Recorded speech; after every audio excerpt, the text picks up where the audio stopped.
I was diagnosed with a brain tumor and epilepsy when I was 3 months postpartum, and these were my signs and symptoms. First symptoms started when I was 2 weeks postpartum, and I started having ocular disruptions. It looked kind of like this. A lot of times it was kaleidoscopy and bright lights, and they would kind of flash and move in a circular motion, always on my right side.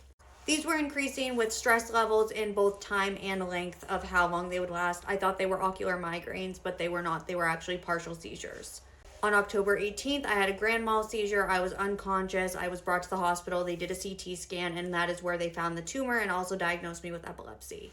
Another symptom that I was experiencing that I thought was just postpartum was mood swings, specifically with anger and sadness. I thought this was all hormonal. They warn you about postpartum depression and postpartum rage, but all of the mood swings were actually related to prolonged seizure activity. Last symptom was something I've experienced most of my life, and I had no idea that it was related, but I would have bit cheeks, lips, or tongue, and they would swell up so much that I would get canker sores, and they would take a really long time to heal. I was biting my cheeks, lip, or tongue in the middle of the night, likely due to seizure activity.